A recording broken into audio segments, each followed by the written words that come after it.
My story today is that I woke up at 7 and then I scrolled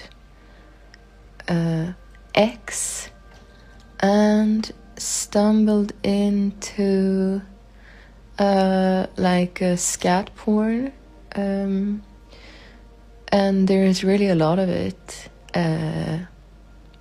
out there.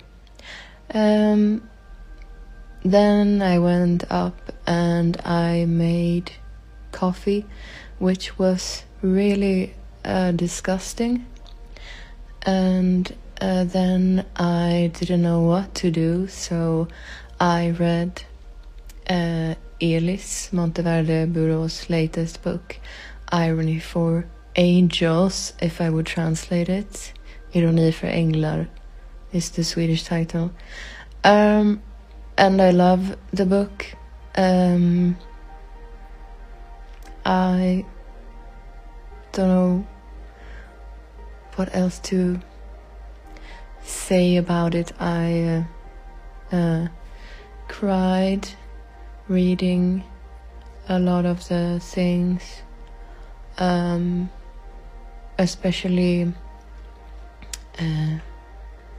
a text or an essay, which was a letter to a dead friend. Then I had to make a phone call. So I did, and then it was this what's it called? The automatic answer that said like, you will now get 7 alternatives. And then when I made one alternative, it said, you will now get 6 alternatives. And when I had chosen one of them, they said that they would call me back, but I didn't hear what time they said. And I just couldn't make another one of those phone calls. So then I was like in a state of horror until they called me. Then since then I have been writing on a text that I would say is about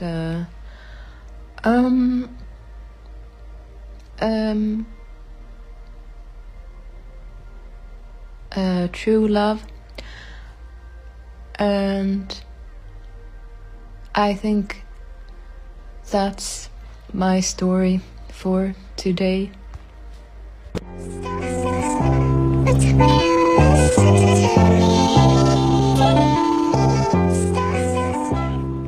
If I were a hacker and I could hack one person, I would hack myself, because I would like to see what's in there, but mainly because I would like to have the perspective of being the hacked and the hacker at the same time.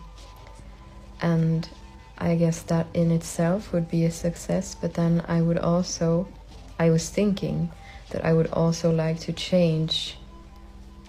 make an adjustment so that I could do everything all at once, or like I wouldn't have to choose between reading this book or reading this book or reading or writing or cooking or writing. I would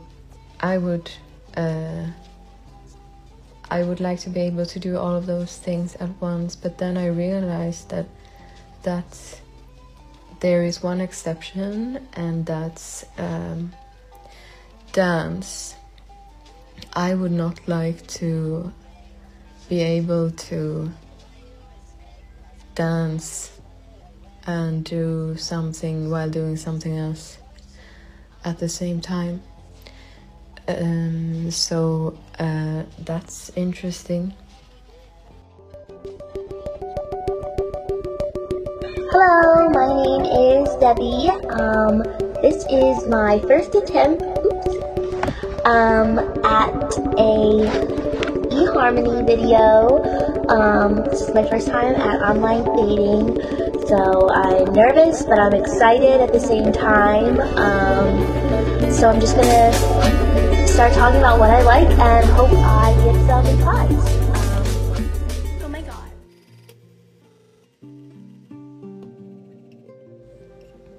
If I had a choice to participate in a ritual where I was asked to write something on a paper and then get rid of it, what would my method be?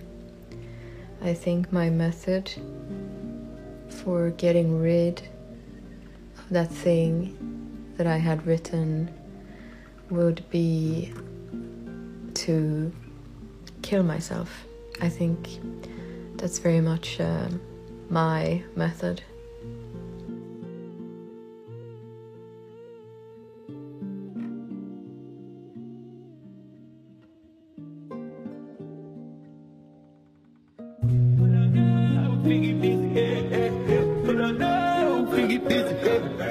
Pull up now, get busy. Got some rhymes on inside the tizzy. I got some C on the way, get dizzy. Get pissy. Easy by the dub inside Chanel, I'm finna go crazy.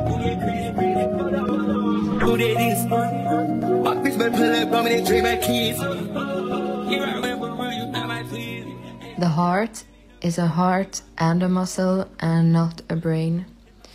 Muscles do not have brains, and the mind resides wherever you put it. So I went to see an art exhibition in Malmö of a Swedish painter Carl Fredrik Hill, who's dead. He's dead since over 100 years, but he was a painter, landscape painter, but then he got very ill, like schizophrenic, so he stayed in a mental hospital and then with his family for the rest of his life. But during this period of sickness he drew a lot of drawings, and these drawings are preserved, so two other artists now living have gone through archives of these drawings and then curated an exhibition. And then they have also painted new works of their own that are interpreting or are like inspired by his drawings. And what really struck me with Hill's drawings was like the first thing that happened, or the first drawing that caught me was one of, I think, 5 women. One woman was standing on like all fours, profile, and then 2 women standing on top of her, and then 2 women sitting on the shoulders of each one of the women standing on the back of the woman who's on all fours. But this drawing, like when I saw it, I just went like because I recognized what I saw, because I have seen that in real life. Literally, I've seen people do that, and I just felt that whatever he's doing is that he is staying completely true to the reality of what he is seeing or what he has seen. And through that, it reaches me. And it took me a while to figure this out, because I was walking around and I was just thinking, like, what's the thing with all these bodies? And then I just realized that it was that I could imagine myself in every body, in every drawing. Like, I could feel my own body. So then I was very disturbed by the interpretations of these drawings, because I didn't feel anything. I felt that they were performing some kind of a task. So it was like, okay, so in this drawing the body is kind of like this. Well, then I can paint a body that's kind of like this. Or then I can also work with the repetition, or like and it was like I was really disturbed by that, while at the same time I was just very happy with what I experienced from the drawings, from Hill's drawings. And I really think it is about that he's staying like faithful, I would really say, to the reality, and that's the only way to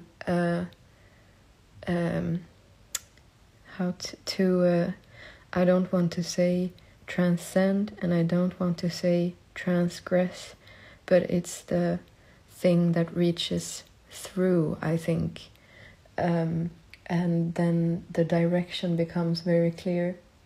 But if that direction or those limitations, or like if you're just not, if nothing is really important, then I just don't think love is possible. And I thought about this today also as I was reading this book that I mentioned today, Eli's book, and I quote: det handlar om diktens förhållande till verkligheten, and which means it is about the poem's relationship to reality. And I think that's really what it is about, or where it is to be found or not found. And I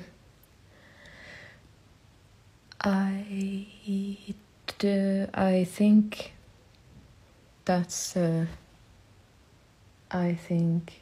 that's how I will put it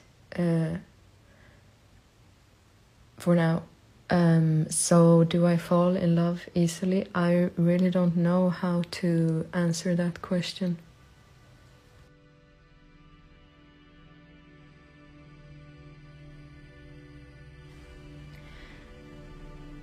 So I really don't want to sing, but I can read or recite one of my favorite lines from a favorite lyric, which is Song to the Siren, and it is the first line, which is: long afloat on shipless oceans, I did all my best to smile.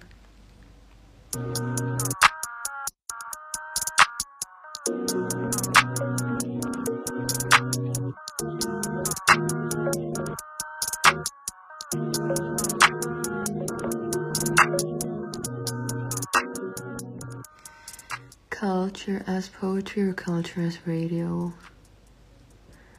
I think this question, I just think that I don't understand it.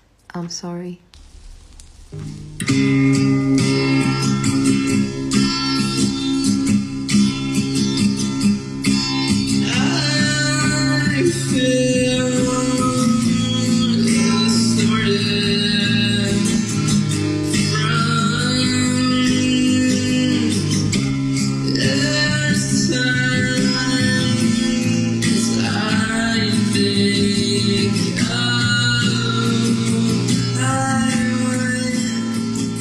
A recent dream I had was that I was in my parents' home with my two sisters and my brother, and it was pretty much present time, so it was summer and we were kind of who we are. And I was going out in the garden to sunbathe, but I had a lot of clothes on and I didn't want to take them off because it wasn't that warm.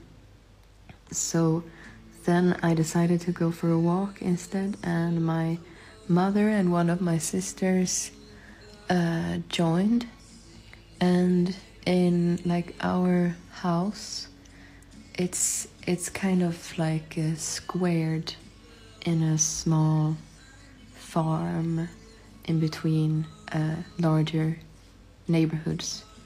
So we were just walking like towards one of the other neighborhoods, and we were walking really slow, and then we kind of stopped at a spot, and there was this old man who was walking kind of forward and back, and he was a bit unnerving. And then came a couple with a horse and a child, and I am usually scared of horses, so I turned around and I started running, but I ran with like the intention of the horse. I wanted the horse to follow me, and it did. And then I turned around and I patted the horse, and I talked to this couple and the child. And then my sister came, and she said to the woman, like, "Oh yeah, you are married to Joel, right?" And I was just thinking, who is Joel, and why does she know? How does she know this woman? And then the man became very strange, and then the horse, all of a sudden, was not the horse anymore, but it was the old man that had been walking around back and forth. And where he had been walking around was now an older woman walking around, very strange and with very little clothes on. And I felt that I wanted to get away from there, but I didn't want to do anything to like upset her, and I didn't want to stress my mother or my sister either. So I took off my clothes, everything except my underwear, and I gave it to my mom. And then I started walking away with this old lady towards our home. And it was like I didn't want her to notice, or I don't know like who was following who, but then she started throwing like small rocks, like pebbles, at me, but I kind of like could protect my face, or like catch them, or just like get them out of my face. But then she got a hammer from somewhere, and also a fire extinguisher, and then she started using that. And then I got very angry, so I ran into my house where my dad and my brother and my other sister were, and they were cooking, and they were super happy. And I was really angry. And then my mother and my other sister then from the walk, they came, and they had another woman with them and her two sons, and I was like, "Where are my stuff?" And they were like, "What stuff?" And I was like, "Where is my backpack? Where is my jacket? Where is my phone?" And they didn't have my stuff. And then they were like, "Your friend is here and she's acting really crazy." And then the old lady who was acting really crazy was all of a sudden a friend of mine that I know, who actually, she is a bit crazy in real life also, which made the whole thing even more funny in a way. But then this lady that came along with my mom and my sister shaved my head, which I did in real life like last year, and now I have decided to grow out my hair. But so she shaved my hair, and then I saw myself in the mirror, and then I had a tan to the level of blackface and shaved hair, but like uneven, and it was just disgusting. And I just thought like, oh my god, I look disgusting. And then I woke up crying. I forgive you.